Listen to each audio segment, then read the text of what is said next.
Так, я уже давно это не делал.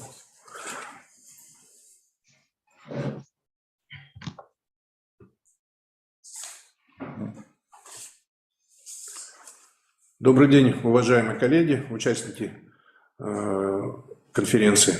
Позвольте вас, во-первых, поздравить с Днем науки и приветствовать на первой национальной научно-практической конференции «Перспективные направления развития современного образования и науки», приуроченной к завершению года науки и технологий и проводимой на базе Башкирского государственного педагогического университета имени Мифтахеддина Акмуллы. Целью нашей конференции является консолидация научного и педагогического сообщества при поиске современных проблем гуманитарного образования, актуализации проблем научного, естественно, научного и математического образования, поиски путей их решения, обмен педагогическим опытом, обсуждение и презентации результатов современных педагогических исследований. Для приветственного слова, уважаемые коллеги, хочу предоставить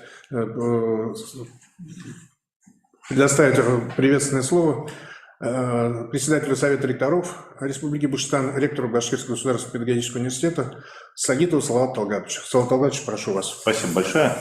Добрый день, уважаемые коллеги, дорогие преподаватели, сотрудники, аспиранты, студенты Башкирского государственного педагогического университета, и не только нашего университета, а все те коллеги, кому действительно слово «наука» – это не просто сочетание 5 букв, а для кого слово и понятие «наука» гораздо больше, где-то даже смысл жизни. Действительно, 2021 год для нашей страны, он был особенным. Слава Богу, он был особенным не только потому, что у нас там второй год подряд была пандемия коронавируса, да, не этим, а для развития науки, для развития научной мысли. 2021 год выделился тем, что в соответствии с указом президента страны он был объявлен годом науки и технологий. И это дополнительно сподвигло все и научные институты, и высшие учебные заведения, да и не только, все те традиционно связанные с наукой организации, уделить более пристальное внимание развитию и поддержке научной мысли. Мы смогли в прошлом году более основательно, более подробно обсудить ту роль, которую несет наука в развитии того или иного региона или целой страны. Очень, на самом деле, было приятно по итогам прошлого года, что не только, естественно, научная, физико-математические отрасли науки получили пристальное внимание и обсуждение. Очень много вопросов было обсуждено и в части наших, большей части прикладных исследований в области педагогики, психологии и других наших социально-гуманитарных дисциплин. И я считаю это правомерно. Пусть на меня не обижается, я сам гуманитарий, может быть, поэтому так говорю, но пусть на меня не обижаются технари, но на самом деле любая наука, она действует и существует, и развивается не потому, что нужно развивать эту отрасль науки, а для того, чтобы все те достижения, которые в том или ином исследовании есть, смогли в итоге отразиться на жизнедеятельности каждого конкретного человека и всего общества в целом. И, конечно, здесь, наверное, тяжело будет отрицать роль социально-гуманитарных наук, тяжело будет отрицать роль педагогической науки, потому что мы понимаем, что от того, какие сегодня у нас педагоги в школах, учителя, завтра будут такие студенты, и послезавтра будет уже соответствующее развитие науки. Поэтому я хотел бы поблагодарить всех наших коллег нашего университета, потому что, на мой взгляд, 2021 год прошел в нашем университете в части развития науки достаточно неплохо. Мы свои показатели сумели увеличить более чем в 3 раза, причем эти показатели, они действительно отражают развитие университета в целом. В этих, может быть, цифрах, которые Гёте уже говорил, цифры не управляет миром, но показывает, как управляется мир. И если по итогам еще 19-20 года наш университет в мониторинге вузов в части развития науки и достижения научных показателей мы были ниже медианного значения, то по итогам прошлого года, по нашим прикидкам, еще раз говорю, мы более чем в 3 раза сумели нарастить нашу научную мощь, наши научные изыскания, и это стало возможно благодаря тому фундаменту, благодаря той базе, которая все эти годы накапливалась, но как-то вот она концентрированно выразилась в 2021 году. Конечно, здесь не обошлось и без поддержки нашего учредителя, Министерства просвещения Российской Федерации. Мы все 33 педагогических вуза России впервые, наверное, за долгие годы в 2021 году получили госзадание на проведение научных исследований. И мне очень приятно и осознавать, и говорить о том, что наш университет, Башкирский государственный педагогический университет, среди передовых в развитии и научной мысли в том числе. 4 научных исследования, которые мы продолжаем и в этом году, вот начали в прошлом году, позволяют охватить большую часть наших кафедр, большую часть наших факультетов. В первую очередь здесь хотелось бы отметить, что все наши исследования, еще раз повторюсь, может быть, но они носят прикладной характер. Все наши научные изыскания – это не просто бумажки, которые для собственного интереса кто-то написал и положил на стол или издал в виде монографии, и потом это никто не будет применять в части в педагогике. Наоборот. Все наши исследования – это и касаемо и качества образования, касаемо поддержки сельской школы, касаемо генетического образования в школах. Все это, и полилингвального образования, все это направлено на то, чтобы те сегодняшние современные тренды в образовании Российской Федерации, мы в них участвуем и могли предложить свои какие-то способы, методы для их более эффективного использования. Я благодарен нашим коллегам из университетов Республики Башкортостан, с которыми мы тесно взаимодействуем в рамках Евразийского научного образовательного центра. Буквально недавно, 25 января, глава Республики Башкортостан Ради Фаридович Хабиров поздравлял наш университет с 55-летием, посещал наши кафедры, лаборатории, факультеты и, как по его же собственным словам, был удивлен, что в педагогическом университете на высоком уровне не только педагогическая или гуманитарная наука, что само собой должно быть, и у нас это есть, но и что такие направления науки, как нанотехнологии, альгология, математика, они действительно выражаются в виде серьезных исследований, лабораторий, публикаций и дальнейшему применению результатов этих исследований. Созданный в 2020 году в соответствии с распоряжением правительства Российской Федерации Евразийский НОЦ, в который мы также входим, позволяет нам более тесно взаимодействовать с нашими коллегами, как университетами, так и научными центрами Республики Башкортостан и Академии наук России. Я благодарен нашим коллегам из Министерства образования и науки Республики Башкортостан, администрации города Уфы и других муниципалитетов, с которыми мы в тесной связке постоянно ищем, опять-таки, и находим те точки взаимоприкосновения, позволяющие реализовать наши теоретические изыскания и получать хорошие результаты.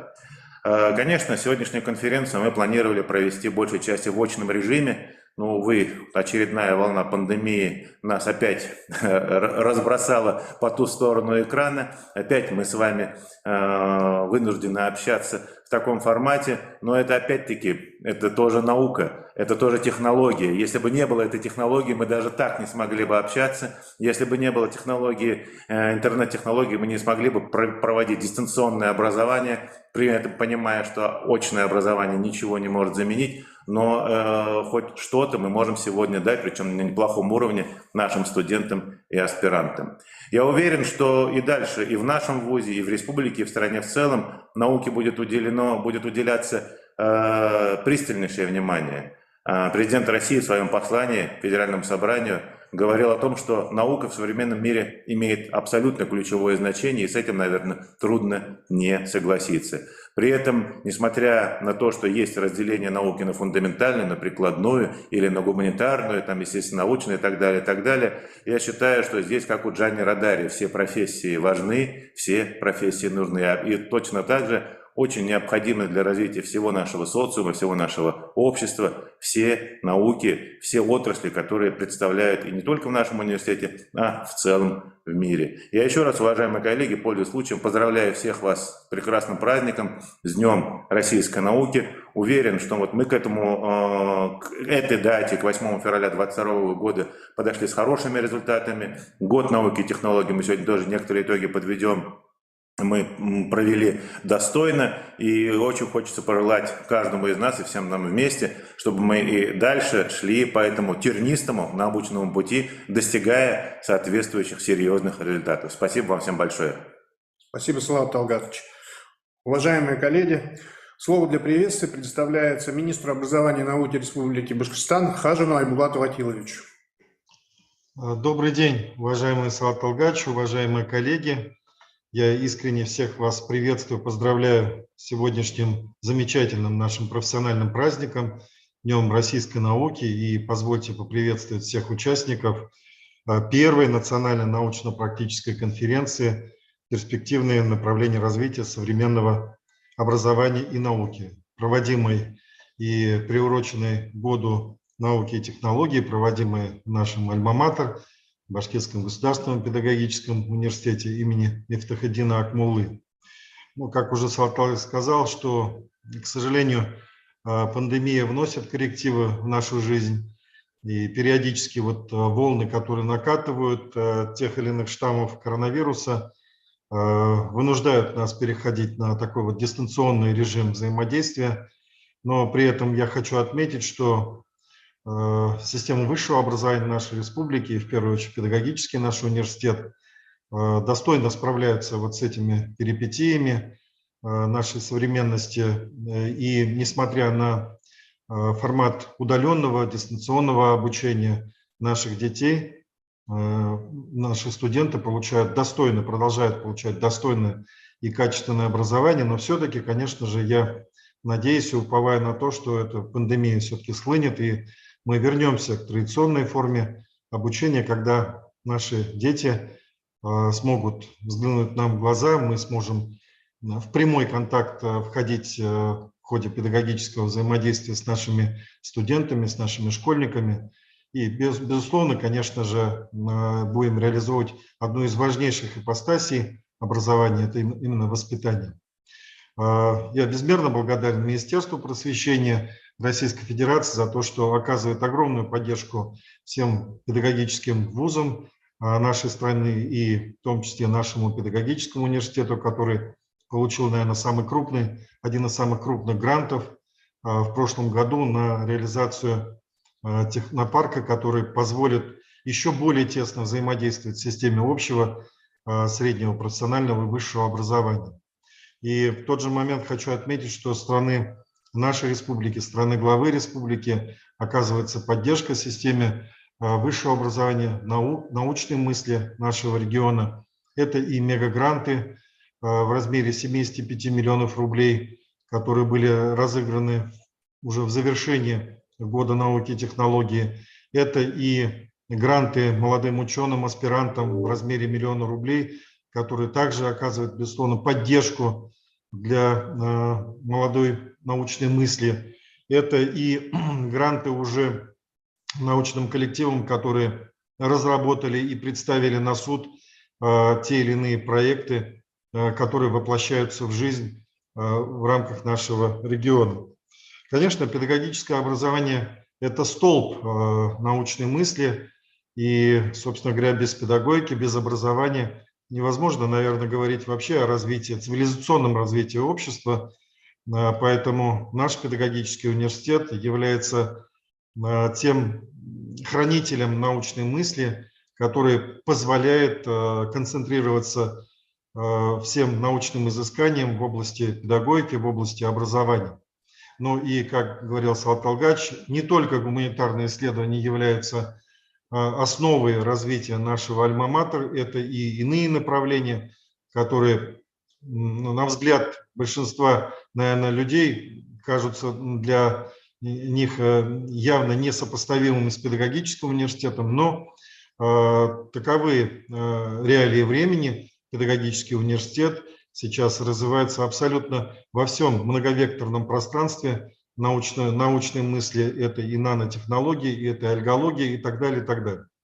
Поэтому я хочу сегодня всем участникам научно-практической конференции, в первую очередь, конечно, пожелать продуктивной, эффективной работы.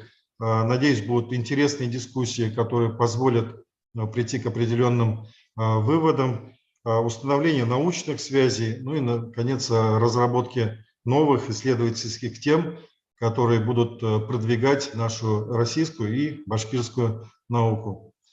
Всех вас еще раз поздравляю с Днем российской науки. Всем вам в первую очередь, конечно же, желаю здоровья и новых научных достижений. Спасибо. Спасибо большое, Булат Вакилович, за участие в нашей конференции. Ну и наш журнал ждет публикации кандидата педагогических наук Хажина Булата Вакиловича и другие, поэтому, несмотря на ваш загруженный график, вы науки и, собственно, вы развиваете ее как организатор сегодня, но и в себе тоже, пожалуйста, не забудьте, мы всегда готовы к сотрудничеству и рады будем почитать и увидеть ваши публикации, какие-то совместные изыскания. Поэтому действительно, я думаю, не каждый регион может похвастать тем, что их министр образования и науки является кандидатом наук, а вы кандидат педагогических наук, нам это вдвойне приятно. Еще раз большое спасибо, Рахмат. Спасибо, Рахмат. Уважаемые коллеги, позвольте рассказать о результатах научной деятельности университета нашего в 2021 году. Пожалуйста, запустите презентацию. Так, это уже второй слайд.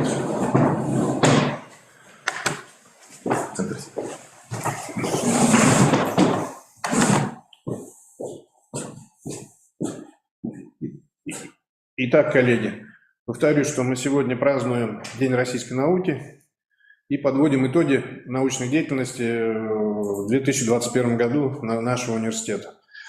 В 2021 году мы работали наша работа строилась на следующих принципах: сохранение и развитие научной школы Акмолинского университета, развитие научной инфраструктуры и обеспечение интеграции научных исследований и учебного процесса, внутренней поддержки и стимулирования фундаментальных и прикладных исследований ученых вуза и привлечение внешних источников финансирования, формирование коллабораций с другими вузами, научными организациями, государственными академиями наук.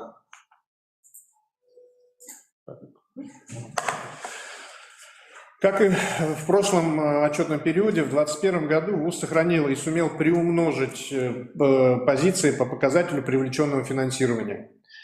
Общий объем финансирования научно-исследовательской деятельности составил более 76 миллионов рублей. Источниками средств для выполнения научно-исследовательских работ и проектов нацпроекта образования выступили Министерство просвещения Российской Федерации, Российский фонд фундаментальных исследований, Минобразования Республики Башкортостан, российские хозяйствующие субъекты, собственные средства университета и спонсорские средства. По основным научным направлениям университета с сотрудниками кафедрами выполнялось 73 НИРа и НИОКРа, большая часть которых, 46, прикладные исследования, хоздоговоры за счет хозяйствующих субъектов. Реализация научных исследований за счет привлечения внешнего финансирования в университете осуществлялась научно-педагогическими работниками 14 кафедр и колледжей. Объем финансирования научных исследований на единицу научно-педагогических работников составил в среднем по вузу 154 тысячи рублей. В 2020 году этот показатель составил 86 тысяч рублей на одного научно-педагогического работника. По сравнению с 2020 годом темп прироста доходов НИОКР на одного научно-педагогического работника составил 66%. Следующий слайд. Естественно, научно-исследовательская деятельность университета сосредоточена и вокруг аспирантуры.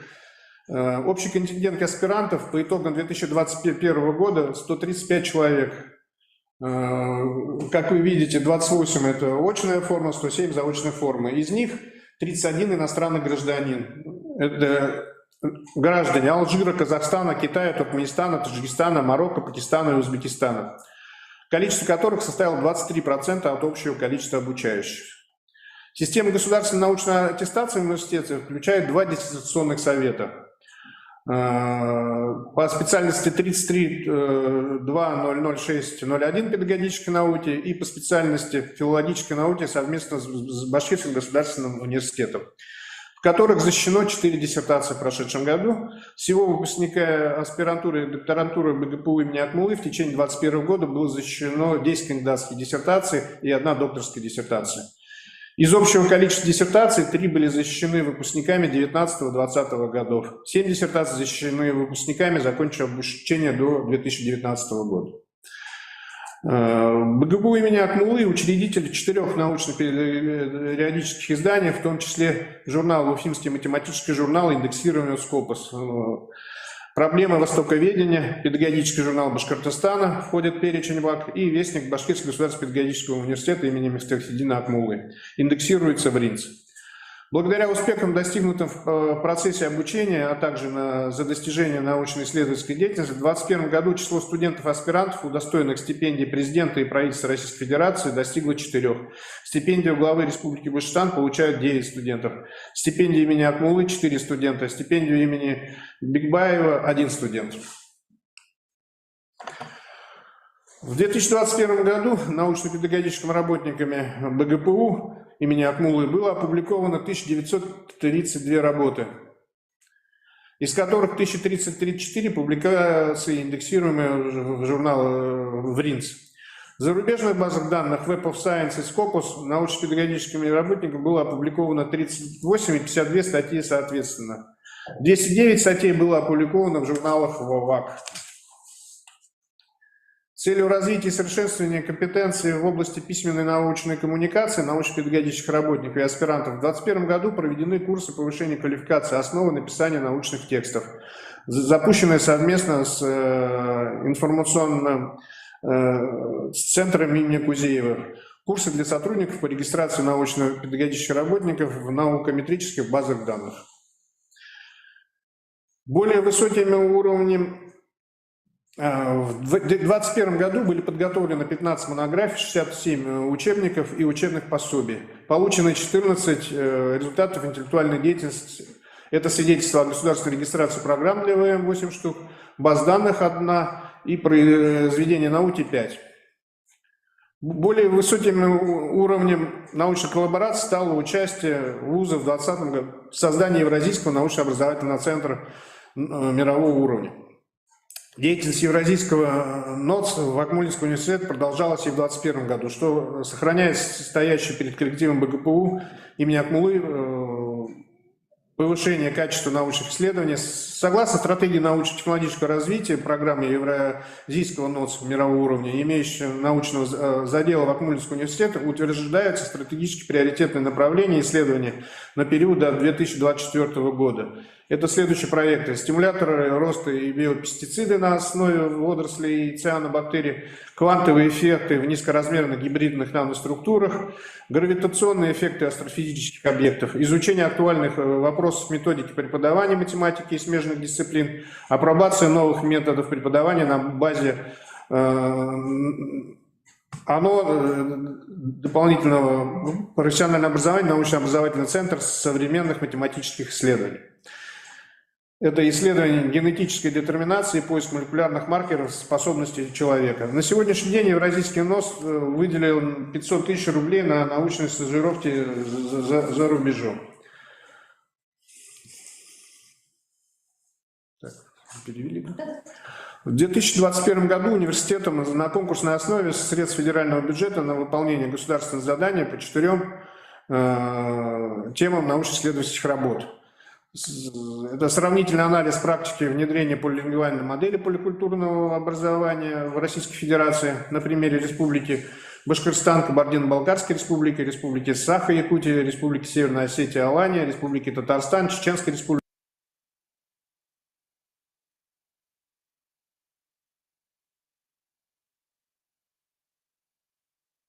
И интернет-технологий на примере сельских и комплектных школ в части обеспечения качественного образовательного процесса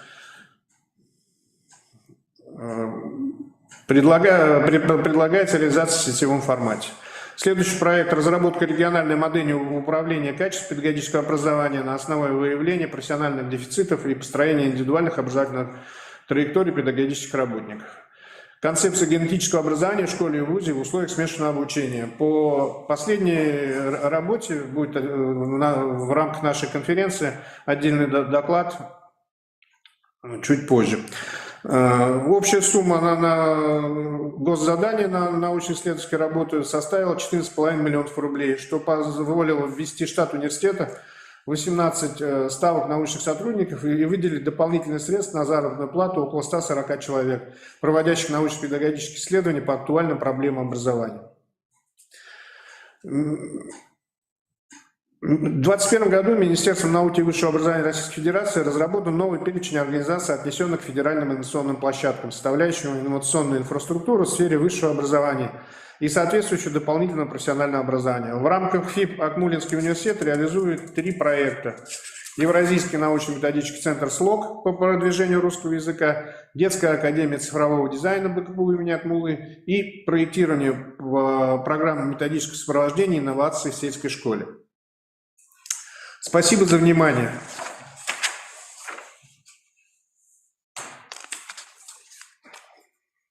Хотел бы сказать о регламенте нашей конференции. Докладчикам предоставляется 7-10 минут. Если будут какие-то вопросы, предложения, просим их направлять в чате конференции. Они обязательно будут учтены при доработке итоговой конференции. Как раз я уже анонсировал о том, что будет доклад, посвященный проекту генетического образования в школу. И приглашаю выступить доктора биологических наук, доцента, исполняющего обязанности заведующей кафедрой генетики и химии Башкирского государственного педуниверситета имени Мифтахиддина Акмулы Татьяны Александровны Седых. Ее доклад на тему «Итоги выполнения государственного задания» на тему «Разработка концепции генетического образования в школе и вузе в условиях смешанного обучения», который начат в 2021 году. Пожалуйста, Татьяна Александровна.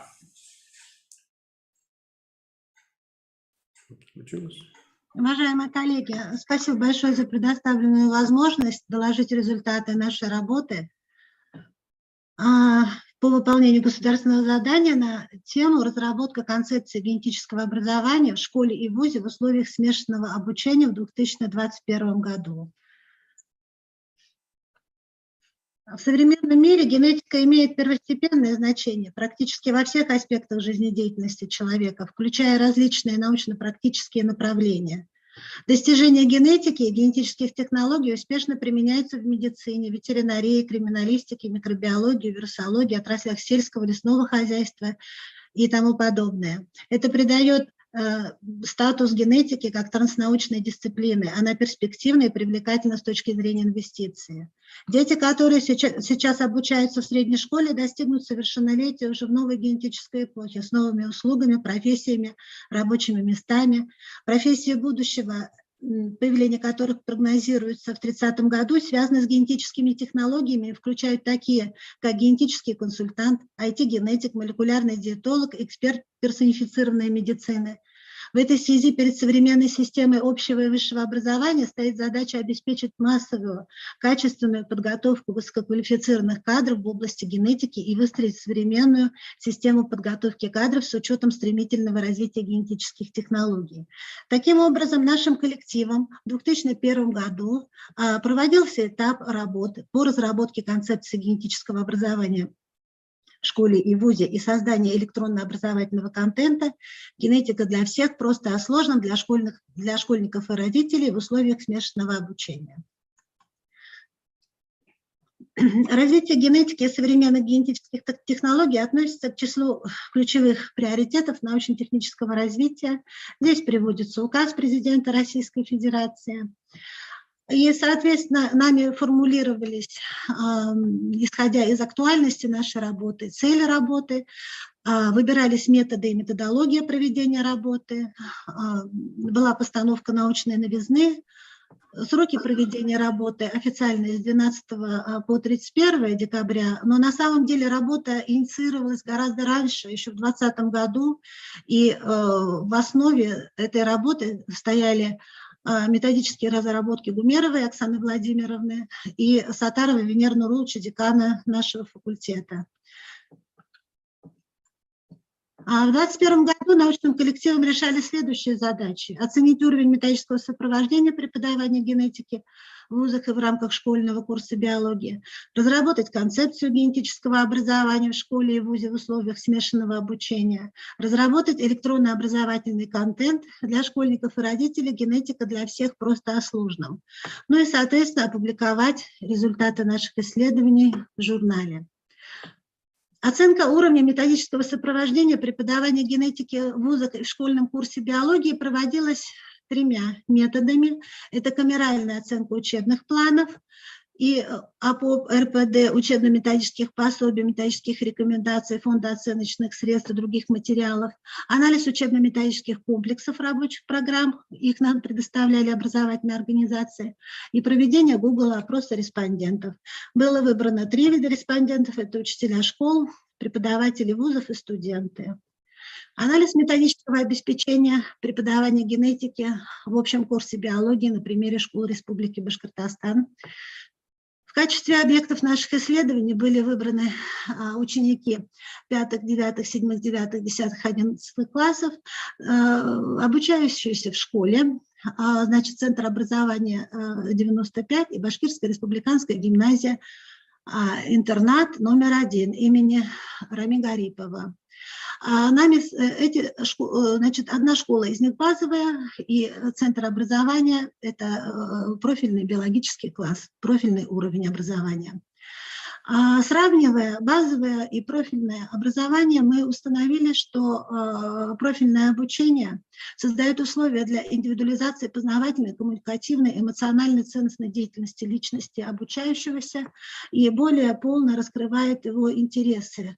Однако, да, и методическое сопровождение, забыла упомянуть, что, значит, в этих школах на должном уровне разработано, и преподаватели активно используют интернет-технологии в образовательном процессе. Педагоги, вот обратите внимание на результаты онлайн-опроса педагогов.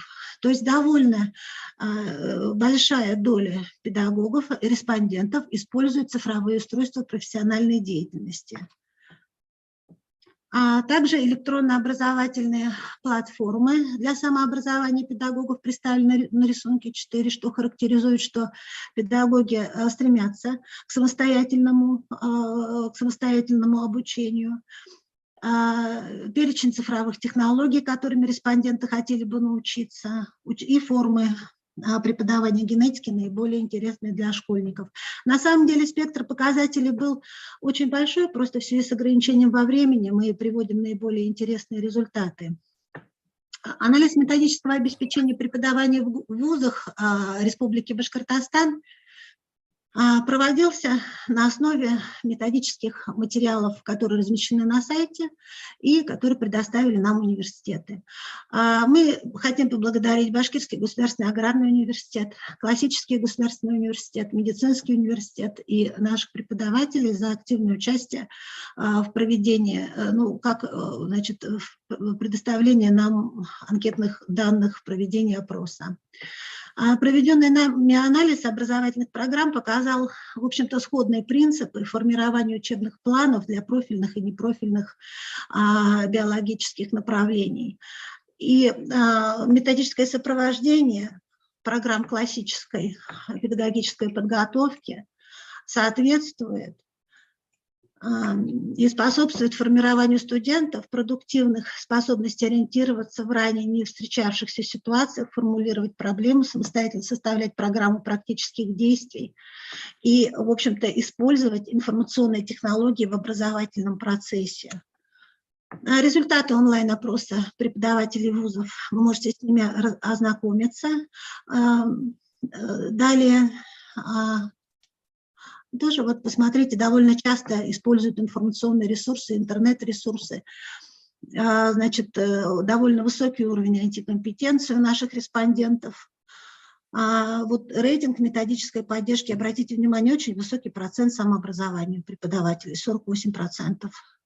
Результаты онлайн-опроса студентов, то есть вот непосредственные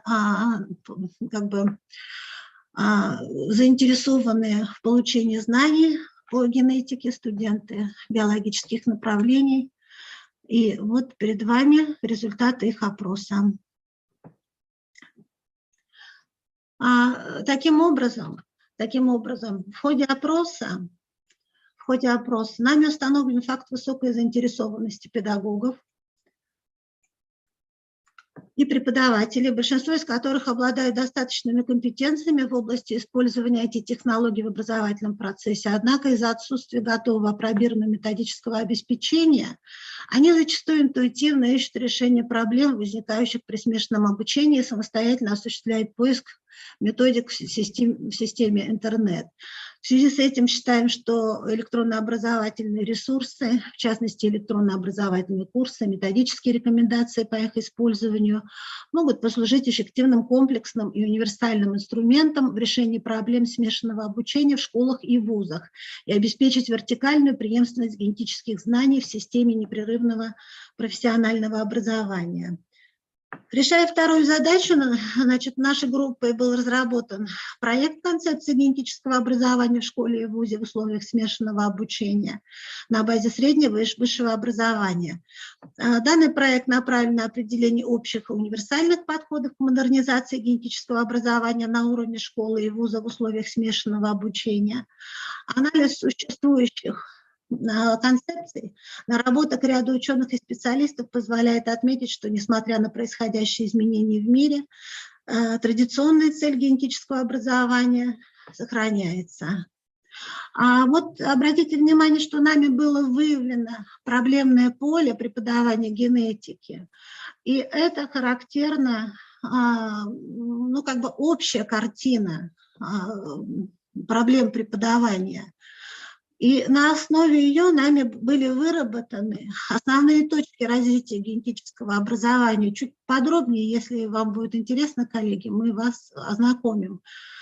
Ну и таким образом вот в системе генетического образования, в условиях смешанного образования мы предлагаем внедрение электронных образовательных комплексов, разработку контентов, электронно-образовательных курсов, которые переводят генетическое образование на несколько иной уровень, который способствует лучшей визуализации биологических процессов и более доступен для понимания как школьникам, так и студентам.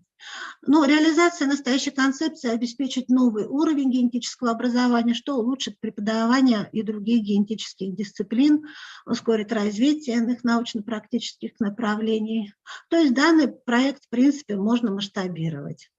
И в качестве основного инструмента этой концепции мы предлагаем, значит, электронный образовательный контент для школьников и родителей, генетика для всех просто о сложном.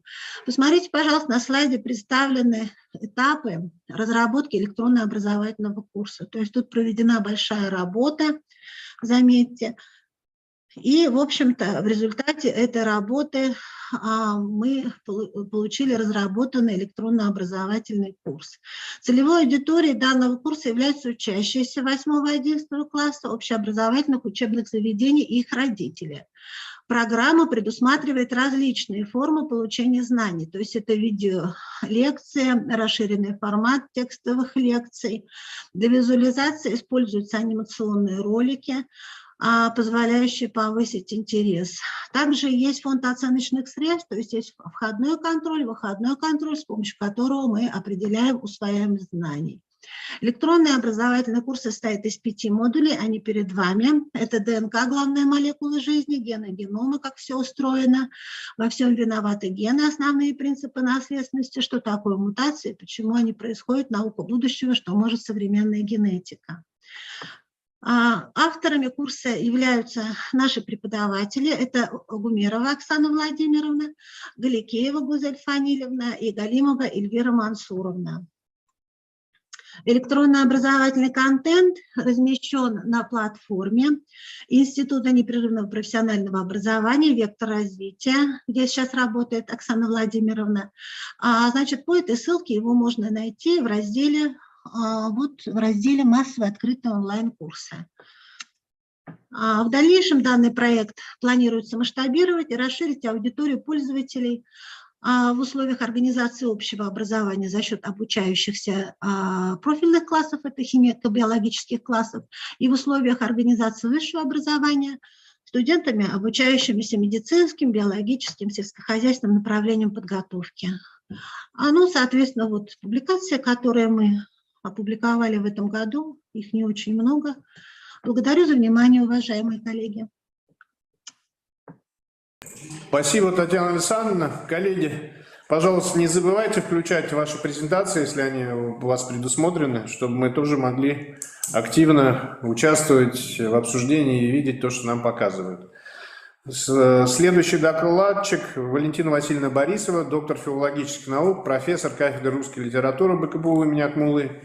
Она представит доклад на тему «Современные онлайн-лекции по литературе. Интермодальные аспекты». Здравствуйте, уважаемые коллеги.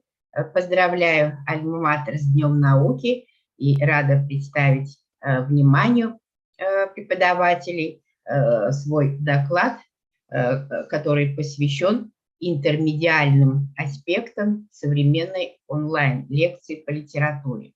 Я, конечно, буду рассматривать не только предметную специфику, коснусь и типологических требований, которые к вузовской лекции всегда предъявлялись.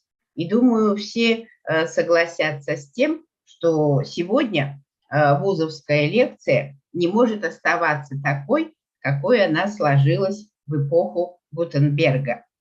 Практика дистанционного обучения показала, насколько важно преподавателю, работающему в условиях информационной избыточности, концептуально продумывать содержание лекции в соответствии с достижениями современной науки. Это важный момент. Раскрывать это содержание с учетом новых технических требований, не забывая, конечно, об обучающей и воспитательной направленности. Думается, необходимо сопрягать, как говорил Лев Толстой, традиционные и новые формы вузовской лекции, в том числе по литературе, потенциал которой может быть реализован с учетом ее способности к интермедиальности. Она дает возможность передавать информацию, в том числе и художественную, различными средствами. Интермедиальное содержание современной лекции по литературе может быть раскрыто благодаря использованию так называемой конвергентной технологии или сопряжению информационных и когнитивных технологий в данном случае. Образно говоря, сопряжению умного числа и умного слова, способных, как говорил Николай Гумилев, передавать Лев Гумилев, передавать, запуталась, поэт Николай Гумилев, а сын Лев. И поэт Гумилев в стихотворении «Слово» как раз предвосхитил вот это сопряжение умного числа и умного слова, необходимого для передачи всех оттенков смысла. И в современной модели интермедиальной лекции по русской литературе вербальная и текстовая основа дополняется различного рода мультимедийными элементами, что всем уже знакомо. С помощью цифровых технологий реализуются когнитивные механизмы по перекодированию учебной информации в логические, графические и другие формы мультимедийного ряда. Это может быть анимация, статичная и динамичная инфографика, фото и видео, аудио, иллюстрации, слайд-шоу, схемы, таблицы, и так далее. Преподавателю, конструирующему подобную лекцию, следует думать как категориями слова и текста, так и категориями картинки и звукового образа, то есть демонстрировать способность к конвергентному мышлению. Словесный текст, хочется подчеркнуть, остается при этом центральной дидактической единицей, освоение которой обеспечивается с помощью мультимедийных технологий. Они позволяют многофункционально расширить базовый вербальный текст, дают возможность его дополнения гиперссылками, разнообразным иллюстративным материалом, с обучающими, которые включают в себя обучающие алгоритмы, модели, проверочные, контрольные задания и так далее. Однако, и вот этот момент хочу акцентировать, все эти материалы, особенно иллюстративные, должны использоваться в меру. Ну, приведу один пример из практики. В одной из открытых лекций, посвященной роману эпопеи Шолохова «Тихий Дон», особенностям его проблематики и поэтики, была уместная демонстрация кадров хроники, вручения писателю Нобелевской премии, фрагментов из передачи Игоря Волгина «Игра в бисер», ну и другие иллюстрации. Также была показана финальная сцена из фильма современного режиссера Сергея Урсуляка. Но это, вот хочется подчеркнуть, весьма вольная кинематографическая трактовка, которая расходится со смыслом авторского текста. А ведь он в любом случае должен сохранять свое приоритетное значение. В преподавании литературы недопустима подмена и замена литературно-художественного текста его квазианалогами при всей их внешней привлекательности. Нужно сознавать, что дает новая экранизация или театральная постановка для понимания литературного оригинала. Расширяет она или сужает его содержание, адекватно ли передает его смыслы и образы. В отмеченном фильме Урсуляка очевидны библейские аллюзии на сюжет блудного сына, символична поза лежащего на берегу Дона Григория Мелехова, как будто распятого. Но шолоховских символов и шолоховского смысла здесь нет. Подобное замещение изучения художественного произведения просмотром его экранизации или театральной постановки, конечно, подрывает саму суть литературного образования в школе и вузе. К сожалению, это достаточно распространенная тенденция. Вот. И почему она негативная? Потому что в данном случае студентам предлагаются готовые интерпретации, а не результаты творческой и аналитической работы с текстом произведения. Хочу еще раз подчеркнуть, что современная онлайн-лекция, конечно, призвана сохранять свой классический вид. Отсюда неизменные требования к ней. Это научность и фундаментальность ее содержания, полнота и глубина раскрытия вопросов в соответствии с заданным планом. И помимо традиционных критериев, современная онлайн-лекция должна соответствовать требованиям Digital Education. Необходимо уделять внимание презентационной основе онлайн-лекции, отбору текстовой информации для слайдов, созданию визуальных, звуковых, графических и прочих эффектов, оптимальности цветовых характеристик, размещению учебного материала на экране монитора, что требует решения ряда технических проблем. И чтобы избежать в данном случае дилетантства, преподавателю нужна поддержка со стороны IT-службы вуза. Оптимальным выходом могла бы стать разработка вариативных технических шаблонов для создания образовательных медиапродуктов.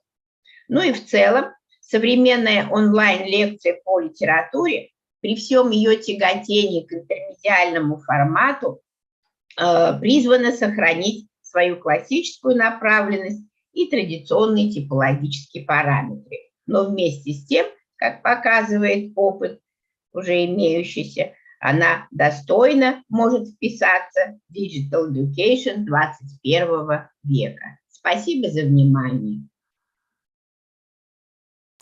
Спасибо, Валентина Васильевна.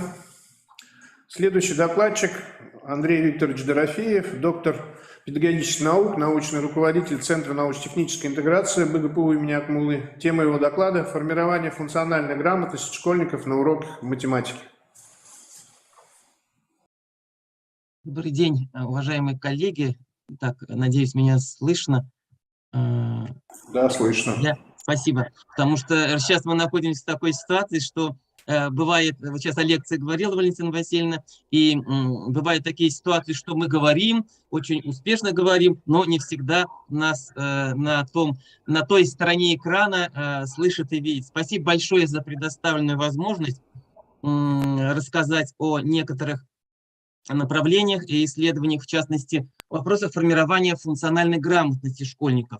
Но прежде всего хотелось бы отметить, что вопросам формирования функциональной грамотности отводится достаточно большое внимание в наш практикоориентированный век.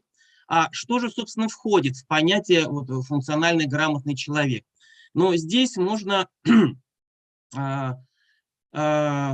сослаться на видного российского лингвиста, психолога Алексея Алексеевича Леонтьева, который в содержание понятия вкладывал способности человека использовать все постоянно приобретаемые в течение жизни знания и умения, навыки для решения максимально широкого диапазона жизненных задач в различных сферах человеческой деятельности, общения, социальных отношений. Действительно, мы сейчас находимся в такой ситуации, что идет процесс непрерывного образования. И вопросы функциональной грамотности, а туда входит, надо сказать, помимо математической, читательская, естественно, научная, финансовая грамотность. Это же и глобальные компетенции, и креативное мышление. Вот эти вопросы, собственно говоря, они актуальны как нельзя в современном мире. Потому что мы должны говорить не просто о человеке знающем,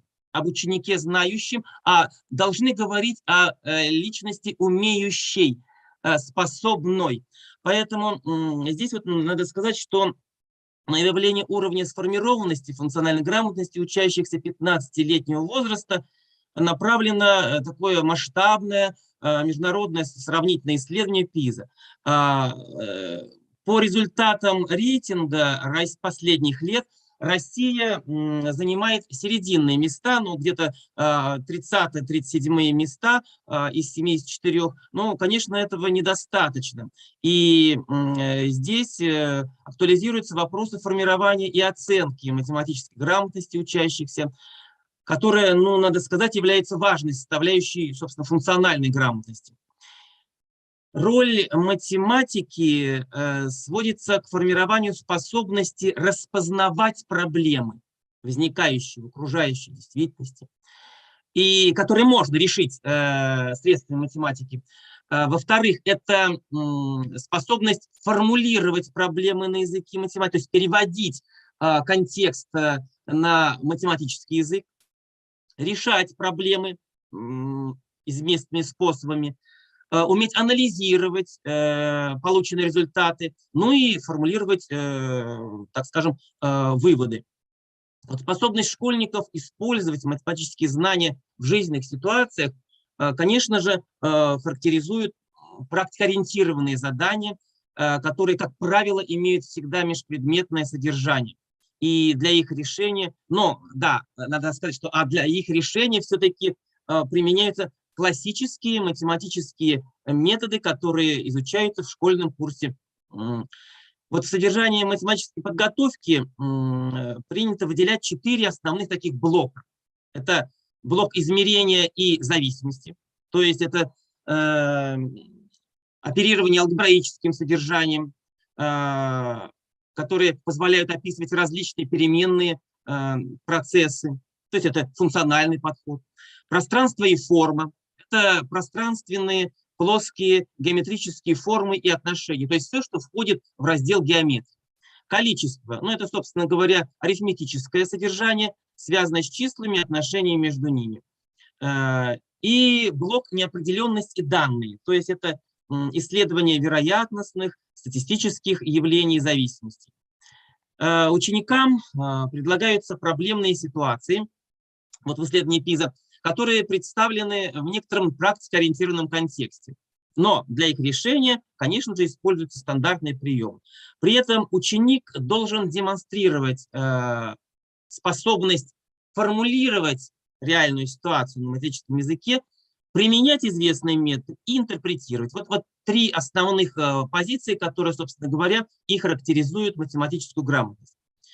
Немаловажное значение здесь, надо сказать, отводится общеучебному умению внимательно прочитать связанный текст. Вот, знаете, в последнее время, сам работая в образовании, замечаю, что, хотя неоднократно говоришь ученикам, что 50% ответа содержится в вопросе задания, но тем не менее факты подтверждают, что современные школьники испытывают большие сложности, связанные с восприятием текста, выявлением условий поставленной проблемы, анализом структуры текста. И здесь вот я соглашаюсь с предыдущим оратором, с Васильевной, действительно, математика, она не оторвана от других предметов. И здесь надо, конечно же, делать акцент на развитие восприятие текста. Это тоже важный аспект для математической грамотности. Вот анализ результатов по областям содержания все-таки показал, что наиболее успешно российские учащиеся справляются с заданиями, относящимися к математической области количества. Да, то есть с арифметическим содержанием. Скорее всего, это дальше мы скажем, это причина такого. А вот наименее успешно с заданиями геометрического содержания. Здесь отмечается, что, конечно же, российские школьники явно успешнее могут интерпретировать полученные математические решения и применять математику для решения поставленной проблемы, и менее успешно справляются с формулированием проблемы на языке математики. И если достижения российских школьников по таким областям, как количество, измерение зависимости, непрерывность и данные вот как бы не имеют существенных различий за последние несколько десятилетий, то по области пространства и форма наблюдается постепенное, ну, в среднем где-то на 2,5% снижение результатов от прошлых исследований. Трудности учащихся вызывают задания, предполагающие выведение геометрических приблизительных значений, толкование трехмерных изображений. Соответственно, больше внимания на урок математики нам, педагогам, следует уделять заданиям на развитие геометрического воображения и приобретение необходимых математических навыков, чтобы формулировать задачу, переводить задачу из реального контекста в контекст математический. Ну и, конечно же, на этой основе проводить рассуждения и интерпретировать полученные результаты. Но причина того, что ученики не всегда видят практическую сторону геометрии, конечно, такая многогранная. И это причина не одного, вернее, это проблема не одного дня. Я все-таки отмечу, что в начале прошлого столетия французский архитектор Корбюзье сказал: все вокруг геометрии. И это на самом деле так. Действительно, современная цивилизация имеет геометрическую основу. Здания, космические станции, авиалайнеры, подводные лодки, различные интерьеры квартир, бытовая техника, дорожные развязки, городские парки, микросхемы, это все геометрия. Но, несмотря на это, все-таки отмечается снижение интереса у учащихся именно к геометрии. И отсутствие интереса школьников, конечно же, это серьезный показатель недостатков в организации математического образования. Но причины снижения такого интереса тоже различны. Вот один из аспектов можно отметить, это анализ учебной литературы по математике характеризует тенденцию снижения компетентно-ориентированных заданий для старшей школы. в отличие от учебников 5-8 классов, где достаточно много контекстных, практикоориентированных заданий представлено. Подавляющее большинство задач предполагает прямое, в старших классах, большинство задач предполагает уже прямое использование известных стандартных формул, ну, теорем, алгоритмов. Материал часто оперирует на память ученика, что, конечно же, тоже является тормозом для развития функциональной грамотности. Зачастую при изучении геометрии большое значение придается теории, хотя надо все-таки понимать, что только теории бывает недостаточно.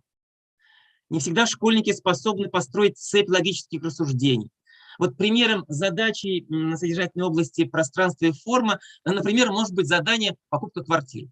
Но контекст задания таков, что предполагается использовать пространственное мышление, и ученику необходимо показать на плане минимальное количество сторон, длина которых нужна для определения площади квартиры. Надо сказать, что задача приближена к реальной ситуации, и тем не менее результаты тестирования показывают низкий уровень выполнения задач подобного содержания. Геометрическое мышление начинает формироваться от первого знакомства ребенка с фигурами и формами, которые его окружают, ну и продолжается уже дальше в старшем звене, в среднем и старшем звене. Здесь, конечно же, много факторов, влияющих на формирование геометрического мышления, но важно отметить, чтобы способствовать переводу теоретического знания в контекстную и компетентную форму. Вот один из путей развития геометрического мышления. Здесь можно отметить, вот мы с магистранткой провели исследование, и можно отметить несколько направлений, которые могут использовать учителя для организации математической, для развития математической грамотности на уроках. Ну, во-первых, это, конечно же, включение в ход урока практикоориентированных заданий на регулярной основе. Это может быть из постановки проблемного момента в начале урока. Вот, например, задача геометрического содержания строительства блоков, когда по теме объем прямоугольного параллелепипеда задается малый куб, который можно считать как единичный, и учащимся предлагается определить, сколько малых кубов необходимо для того, чтобы собрать прямоугольный параллелепипед какой-то заданной формы. Ну и дальше идет подводка к понятию объема, собственно говоря, пропедевтика понятия объема. Например, как модели реальной жизни ситуации, требующие дополнительного изучения. Но вот примером такой модели может служить задача, где приведены план гаража, вид сбоку, спереди, с размерами, и необходимо вычислить площадь всей крыши. То есть интерпретировать план и с помощью измерений и теорем вычислить площадь треугольника, если это треугольная крыша. Для установления предметных связей, вот, например, контекст задачи «нефтяное пятно» состоит в том, что есть, в результате аварии, это часто, вот, кстати, показывается в СМИ, произошел разлив нефти, на рисунке задан масштаб и представлена замкнутая кривая, то есть граница нефтяного пятна, и необходимо определить площадь вот этой вот неправильной фигуры с использованием масштаба. Вот, конечно же, такие задания могут использоваться во внеурочной деятельности. Вот, например, когда ученикам предлагается такая аналитическая работа, они выступают в роли плотника. И зная план участка, форму сложных многоугольников с заданными размерами, то есть это как можно все это сделать, предлагается в ситуации ограниченного запаса лесоматериалов для построения забора вокруг участка ограничить различные варианты дизайна, которые может осуществить плотник в условиях ограниченных ресурсов. Конечно же, практикоориентированные задания способствуют развитие умения рассуждать, выстраивать логическую цепочку действий.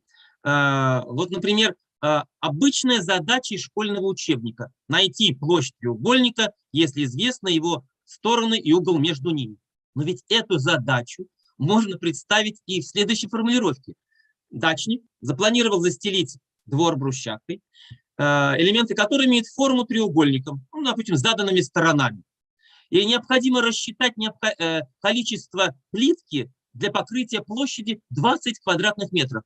А задачу можно усложнить. Например, если задать стоимость одной плитки, ну, одного элемента, и дальше необходимо уже подвести расчет чисто количественный. Вот подобная формулировка, она наделяет уже задачу иным смыслом, который требует комплексного подхода к ее решению. Вместо готовых доказательств из учебника можно предложить, конечно же, компьютерный эксперимент, где ученику самостоятельно предлагается открывать те или иные математические понятия. Надо сказать, что сейчас имеются достаточно много программ, позволяющих создавать 3D геометрические модели, строить течения. И вот такие программы можно интерпретировать, включать в уроки геометрии 10-11 класса, ну и в зависимости от контекста и в 9 класс. Конечно же, формирование математической грамотности подразумевает развитие творческого мышления. Вот поэтому сейчас наши дети, они уже другой формации. И материал уже неоднократно сегодня на конференции ораторы говорили, что нельзя со старым аршином заходить в наш век цифровизации. Поэтому, конечно же, главное сейчас – это способствовать тому, чтобы знания, получаемые учениками в школе, имели все-таки практическую направленность. И надо отойти, то есть надо разорвать вот этот вот узел того, что теория во главе практики. Да, теория нужна, но вначале ученику нужно показать практическое содержание этой теории.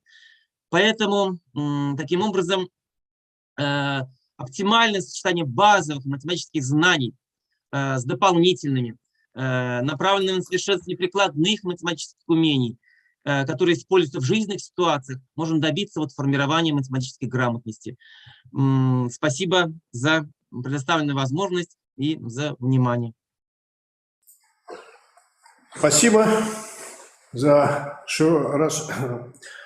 объемный доклад. Следующий докладчик у нас из города Красноярск. Михаил Юрьевич Зырянов, кандидат философских наук, член Союза российских писателей. Тема его доклада – «Подводные камни образовательного процесса, имеющие цивилизационно-религиозное происхождение». Прошу вас. Здравствуйте. Как вы меня слышите? Слышим хорошо. Здравствуйте, уважаемые участники конференции.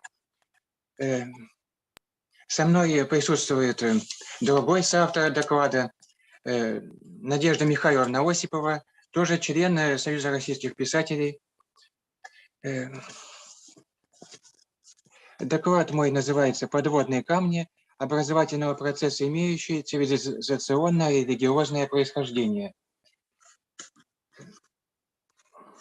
В данной статье ключевое значение отводится религиозным аспектам. Один из авторов является верующим по роду деятельности и занятости.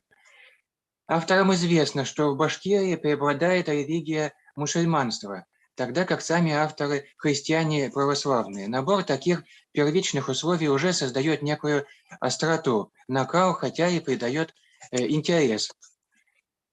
Данная конференция «Перспективные направления развития современного образования и науки» имеет очень большое значение для данной области. Выявление опасностей подводных камней образовательного процесса способно в очень большой степени скорректировать данные направления. Под новым вопросы профилактики правонарушений, общественно вредного поведения, болезней. С точки зрения законодательства, образование является светским, когда оно не может вторгаться в вопросы вероисповедания и свободы совести. Также и религия не может вторгаться в образовательный процесс. По умолчанию предполагается, что науке отводится роль наиболее широкой площадки. Однако это не так. Наиболее широкой площадкой и арбитром является христианство. Здесь, казалось бы, мы совсем уперлись в стену. Однако это не так. Наша цель – победить науку на ее же территории, с точки зрения ее же принципов. Ведь наука не может основываться на сакральных понятиях, пусть даже которые глубоко вошли в привычку. Отсюда может создаться впечатление, что намечается некий конфликт и с другой религией. Но такой конфликт будет и внутри нашей религии. Конечно, внутри сложившихся представлений о науке и религии мы не сможем двигаться дальше. Нам придется подвергнуть сомнению давно привычку понятия. Для этого вначале обратимся к сущности христианства. Мы не сможем ограничиться законодательным подходом, представляющим религию в виде централизованной религиозной организации. Хотя законодателю наверняка интересно, что считает не только он, но и сама религия, в отношении которой он творит законодательные нормы. Утверждаем, что для христианства определяющими моментами являются вопросы накопительства и ненакопительства, на христианско-исторический манер стяжания и нестяжания, а не принадлежности к соответствующей религиозной организации. От того, что мы накапливаем, стяжаем, будут зависеть наши взгляды, будет зависеть и наша участь по итогам нашей жизни. Также утверждаем, что применительно к человеческой природе вопросы накопительства и ненакопительства наиболее широки. Шире этих представлений других мы не найдем. Здесь наука и образование уже оказываются в окружении христианства. Ведь, например, учась в школе, мы накапливаем знания. А это уже накопительство. Как меняется наша психика в результате этого накопительства?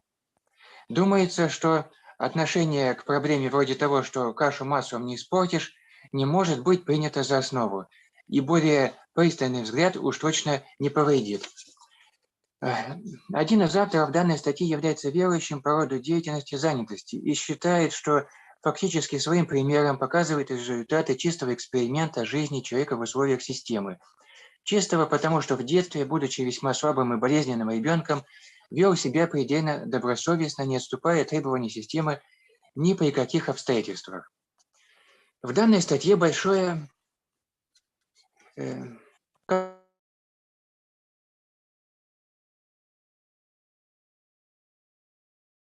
надеюсь, у Петра.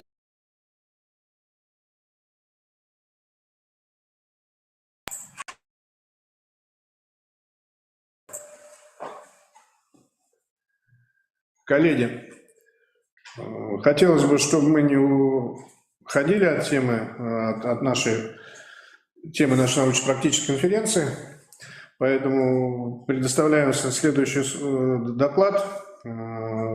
Владислав Викторович Истомин, заместитель директора по воспитательной работе, педагог-психолог, классный руководитель средней образовательной школы номер 17, город Екатеринбург, проект «Время взрослеть».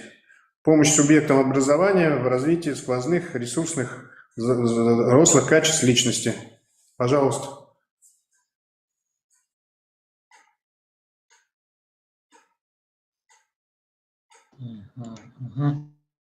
Так, добрый день, уважаемые коллеги. Надеюсь, меня слышно. Сейчас я постараюсь, хотя я думал, что не сразу я выступаю прям. Вот, сейчас попробую присоединить презентацию. Так, презентацию видно, я надеюсь, да? Да, видно. Ага, все отлично. Очень рад сегодня принять участие в конференции, которая проходит у вас в Уфе. В Уфе был в декабре прошлого года, тоже на конференции, которая была посвящена духовным аспектам, и в том числе и психологическим, конечно. Вот, поэтому Уфа для меня уже такой достаточно не чужое место, ваш университет. Поэтому очень рад, что снова меня пригласили и включили в программу конференции. На самом деле День науки – это такой широкий повод для обсуждения разных аспектов нашей жизни, в том числе и педагогической нашей жизни. Поэтому я вряд ли вас удивлю какими-то научными открытиями, разработками, и поэтому хочу сделать свой акцент на таких социально-психологических аспектах нашей жизни, в том числе и научной, конечно, потому что наука – это часть жизни, да, и поэтому ученые, люди, которые занимаются наукой, это те же самые люди, которые рядом с нами. Вот, поэтому на самом деле можно по-разному рассматривать вот тему моего проекта, по-разному в плане применения в различных областях нашей жизни. На самом деле могу сразу, наверное, сказать, потому что я уже по сути об этом говорю, тема проекта, она универсальна. То есть не только про образование может быть идти речь, но и про любые другие сферы нашей социальной, общественной жизни, в том числе и научной жизни. Вот. Ну, если коротко, то мы знакомы с вами с различными подходами в педагогике, в образовании. И, на мой взгляд, задача любого педагога, будь это дошкольный педагог, школьный или вузовский педагог, это помогать нашему обучающемуся на любых ступенях его развития становиться не только успешным, да, вот мы сейчас много слышим это слово успешность, успехи и подобные слова, но становиться личностью, которая себя реализует, да, в профессиональном, в научном, ну, в тех своих целях и задачах, которые она для себя ставит, видит и так далее. Вот, поэтому, на мой взгляд, задача любого педагога, еще раз, это помогает нашим обучающимся развиваться свои ресурсы, личностные ресурсы, профессиональные ресурсы и так далее. И есть базовые личностные качества, которые нам важно помогать развивать, на мой взгляд, где бы мы с вами не работали, в какой сфере педагогики. Ну, понятно, что это больше про уже школьный уровень образования на уровне среднего профессионального образования и вузовского. Вот, поэтому, конечно, у этих позитивных ресурсных качеств есть негативные, противоположные качества, которые нам важно каким-то образом нивелировать, помогать нашим обучающимся, чтобы этих качеств было как можно меньше и как можно менее они были выражены, справляться с этими негативными качествами и так далее. Конечно, от этих позитивных и негативных качеств будут зависеть разные жизненные стратегии, которые выбирают осознанно, ну, чаще неосознанно каждый из нас и наши обучающиеся в том числе. То, о чем я говорю, безусловно, связано с таким понятием, как психологическая зрелость личности. Этой темой занимались многие исследователи наши, отечественные и зарубежные. Тут много можно параллели проводить с различными концепциями, подходами в сфере психического, эмоционального и личностного здоровья. И, на мой взгляд, коллеги, очень важный момент для педагогов – это определиться, что мы все-таки делаем по отношению к нашим обучающимся.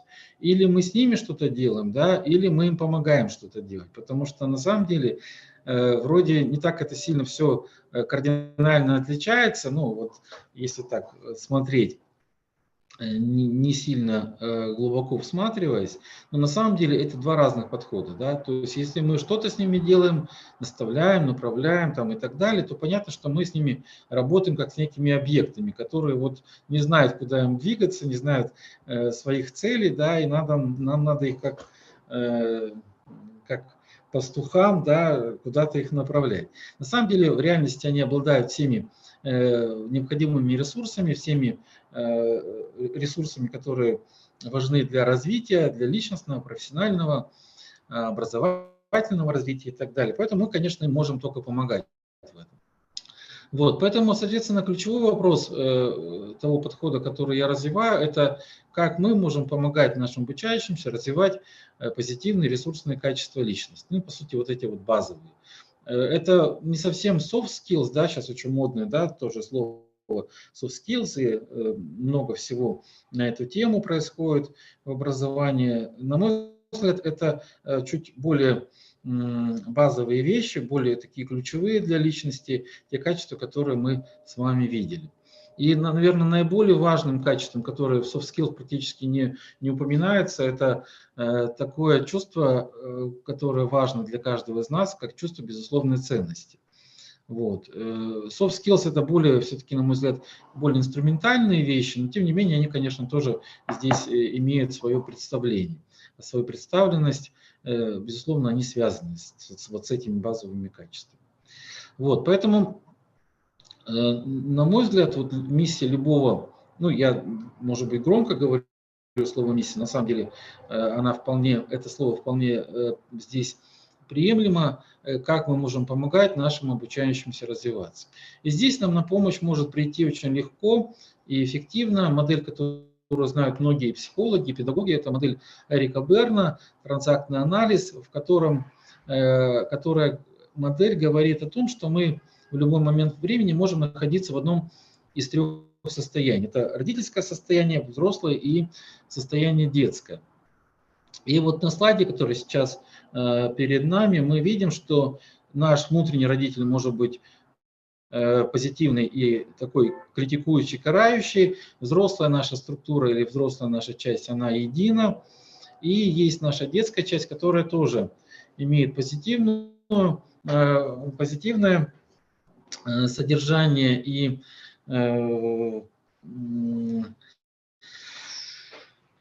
проявление, да, во внешней среде, и часть наша негативная, адаптивного ребенка, адаптивный или раненый ребенок.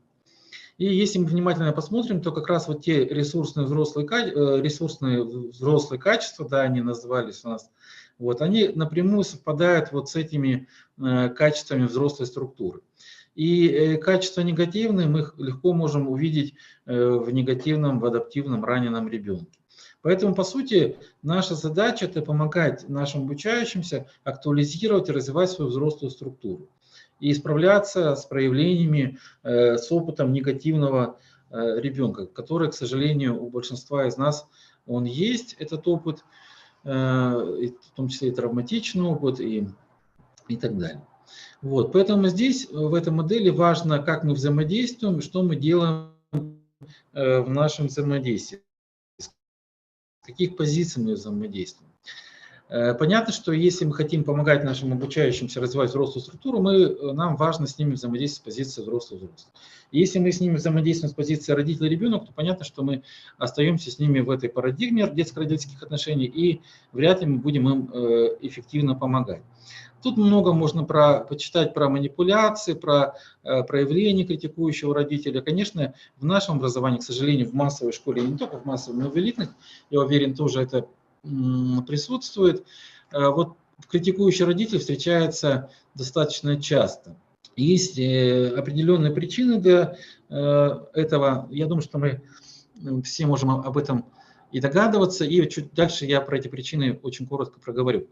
Тут можно про деструктивные послания родительские и про те последствия, которые это может все приводить, в том числе и в плане психологического насилия, повышения рисков аутодеструктивного, суицидального поведения и так далее. В интернете можно увидеть массу роликов, ну массу не массу, но достаточно много роликов, где мы можем увидеть яркие проявления критикующего и карающего родителя. Поэтому, на мой взгляд, нам важно выстраивать и со студентами, в том числе и в стенах университета, именно взрослые отношения, где доверительность, открытость, равноправие и так далее. Я обучался в свое время в гуманитарном университете в Екатеринбурге, и вот для меня было очень ценно, что к нам относились педагоги, преподаватели именно как к коллегам. Вот. Это именно вот уровень взрослые отношения. Я уверен, что в вашем университете такие отношения присутствуют и развиваются. Вот, поэтому главное в этой модели подходе, что нам важно для помощи в развитии ресурсных качеств, находиться с ними, с обучающими в позиции взрослых. Соответственно, это не функционально-ролевые отношения, это личные субъект-субъектные отношения. У нас есть много инструментов для проявления этой взрослой позиции педагога и родителя в том числе. И они все нам хорошо знакомы, можно с ними будет потом тоже подробнее познакомиться. Я скину ссылку на презентацию и на сам проект. Вот. Понятно, что отношения у нас в ДИАДе, они формируют отношения в группе, в классе и на самом деле в обществе в целом. Конфликты разные, тут про сепарацию можно говорить, про социальные условия, факторы, которые способствуют застреванию в состоянии вот этого негативного раненого ребенка. Тут можно вспомнить наши, ну не наши, а происходившие в нашей стране не так давно очень такие трагичные события. Это и Казань, это и Пермь, и раньше была Керчь. Я надеюсь, что этих трагедий станет как можно меньше, и мы все-таки будем справляться в нашем воспитании, образовании без таких трагических, ужасных, чудовищных последствий. Вот. Про взрослую поддержку, про выражение взрослого здесь можно говорить. Важно понимать, что большая часть вот, проявления этих позиций, да, взрослой, детской и родительской, она не в словах проявляется, а именно на невербальном уровне. Здесь тему про активности, реактивности можно рассматривать. Различные есть притчи, которые можно использовать в этом подходе. Ну и, конечно, если мы говорим про педагогику, то это определенные технологии, определенные методы, которые в большей степени соответствуют субъект-субъектному подходу, которые позволяют нашим обучающимся чувствовать свою ответственность, самостоятельность, инициативность и так далее, то есть проявлять свои взрослые качества. Это и модели уроков, которые мы можем использовать, которые больше помогают им как раз проявлять свою взрослость психологическую. И на тему одаренности здесь можно говорить. Ну и важный момент – это почему все-таки очень многие наши педагоги взаимодействуют в формате критикующего или карающего родителей и актуализируют негативного ребенка. Да? Они все нам хорошо знакомы, можно с какими-то причинами поспорить, но тем не менее, на мой взгляд, это все в нашей жизни присутствует. Про тему дефицита смысла, обесценивания смысла обучения для обучающихся тоже здесь можно говорить. Тоже это имеет к этому отношение. Вот. Есть, что мы можем делать как педагоги для того, чтобы устойчиво более находиться в взрослой позиции, в том числе и обращаться за помощью к специалистам. Можно проводить параллели с гуманной педагогикой, с педагогикой сотрудничества в этом подходе. Тут тоже можно об этом все почитать. Вот, я заканчиваю. Проект существует где-то примерно с 2014 года. Активно я занимаюсь им вот так уже на уровне не только Свердловской области, но и шире. Я сам из города Екатеринбург, Свердловской области. Там в программе я не видел города, поэтому на всякий случай вам говорю. И реализация проекта, на мой взгляд, позволяет снижать остроту очень многих актуальных проблем и у молодежи, у подростков, и в том числе и в наших микросоциумах, в школах и в семьях. Есть риски, которые вполне управляемые. Вот я достаточно много выступаю и провожу семинары для педагогов не только Свердловской области, но и за пределами Свердловской области. Поэтому если у кого-то у вас, коллеги, есть интерес к этой теме, и вы увидите или почувствуете и понимаете актуальность и востребованность этого подхода, буду рад посотрудничать. Проект поддерживают такие эксперты нашего психологического и педагогического сообщества, как Дубровина Ирина Владимировна, Митина Лариса Максимовна. Вот. И я надеюсь, что проект будет развиваться, и мы будем сотрудничать в целях улучшения качества нашего образования и воспитания. Спасибо большое. Спасибо. Следующий доклад у нас из Воронежа. Докладчик Маргарита Арамовна Петросян, педагог дополнительного образования, детский юношеский центр. Ее доклад на тему использования инновационных технологий в системе дополнительного образования. Прошу вас, Маргарита Арамовна. Здравствуйте, уважаемые коллеги. Огромное спасибо за то, что имею возможность поучаствовать в конференции. Белинский говорил: без стремления к новому нет жизни, нет развития, нет прогресса. Слова эти сказаны очень давно, и тогда о компьютерных технологиях никто и не помышлял. Реально ли в учреждении дополнительного образования создать соответствующие условия для того, чтобы каждый ребенок был успешен, имел право и умел осуществлять выбор, становился творческой личностью? Вопрос, конечно, глобальный, и ответов на него может быть великое множество. В современных условиях наиболее актуальной задачей дополнительного образования является формирование коммуникативной культуры обучающихся. ИКТ становится наиболее эффективным средством, способствующим расширению образовательного пространства. Педагогическое мастерство основано на единстве знаний и умений, соответствующих современному уровню развития науки, техники и их продукта, информационных технологий. В настоящее время необходимо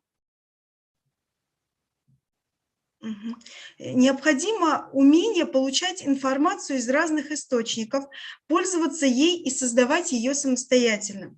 Процессы модернизации, происходящие в современной культуре и техносфере, выражаются прежде всего в создании единого информационного пространства и изменении средств коммуникации между людьми. Понятие информационная образовательная среда активно изучается российскими и зарубежными учеными. Впервые концепцию предложил Шрейдер в 1963 году, определяя ее не только как проводник информации, но и как активное начало, воздействующее на участников. Красильникова определяет ИОС как особую реальность, обеспечивающую познавательную активность и доступ к информации на основе современных технологий и программно-методических средств обучения. Кузнецов и Зенкина рассматривает ИОС как совокупность субъектов, преподаватель и обучаемый, и объектов, обеспечивающих эффективную реализацию современных образовательных технологий, ориентированных на повышение качества образовательных ресурсов. Дополнительное образование, являясь полноправным партнером школьного образования, частью общей системы образования, выступает необходимым звеном для обеспечения развития личности и ее ранней профессиональной ориентации. Ценность дополнительного образования детей заключается в том, что оно усиливает вариативную составляющую общего образования, способствует реализации знаний и навыков, стимулирует познавательную мотивацию обучающихся. Ведущей тенденцией обновления системы дополнительного образования детей является включение педагогов в инновационную деятельность, которая является атрибутом, доминирующим качества учреждения. В контексте инновационной стратегии образовательного учреждения значительно возрастает роль педагога как непосредственного участника всех преобразований. Инновационная деятельность педагога дополнительного образования является обязательным компонентом личной педагогической системы выборов и носит ознакомительный характер. Это предполагает переоценку педагогом своей профессиональной работы, выход за рамки традиционной исполнительской деятельности и изменение ее на проблемно-поисковую, рефлексивно-аналитическую, отвечающую потребностям общества и создающую условия для самосовершенствования личности. Содержание педагогической деятельности в инновационном образовательном процессе существенно отличается от традиционного. Разработка содержания и технологий деятельности становится все более сложной, поскольку ее технологическая база стремительно развивается. Она требует от преподавателя развития специальных навыков, приемов работы. Кроме того, современные информационные технологии выдвигают дополнительные требования к качеству деятельности ее продуктов. Особую популярность в сфере дополнительного образования получила проектная деятельность. Это не ново, но очень нужно. Педагоги дополнительного образования имеют больше преимуществ в этом направлении, нежели педагоги школы. Больше свободы в выборе тематики. В проектной деятельности основное внимание уделяется ребенку, его активности, избирательности, творчеству. Наш Центр дополнительного образования, лично я провожу волонтерскую деятельность. волонтерскую деятельность, волонтерское объединение, и мы ориентируемся на социальные проекты. В течение 5 лет проводим социальные проекты, пишем своими силами. У нас нету, я немножко из опыта работы, нету спонсоров, и все мы проводим сами. Социальные проекты. Активно сотрудничаем с геронтологическими центрами, с домами престарелых, и каждый год выезжаем. Написание нашего проекта начинается с сценария, мы продумываем сценарий полностью, при том, что у нас нет в объединении нет хореографов, вокалистов, то есть ребята сами поют, организуют, немного волнуюсь, учат стихи, и мы выступаем в этих центрах, и также приезжаем туда с подарками, обязательно, которые также спонсируем мы, либо изготавливаем что-то своими руками. На сегодняшний момент немногие учреждения дополнительного образования Российской Федерации оснащены электронными технологиями, компьютеры, проекторы, интернет. Проблема в финансировании, но они используются на занятиях, конференциях, праздничных концертах, проекторы, компьютеры, интерактивные доски. Ребята вместе с педагогами снимают ролики, поздравления к праздникам, снимают и монтируют интервью с ветеранами Великой Отечественной войны и тружениками тыла. Инновационные технологии существенно облегчают труд педагогов в подготовке мероприятий и занятий. Однако необходимо помнить, что компьютер не может заменить педагога. Необходимо тщательно планировать время работы с компьютером и использовать его именно тогда, когда он действительно необходим.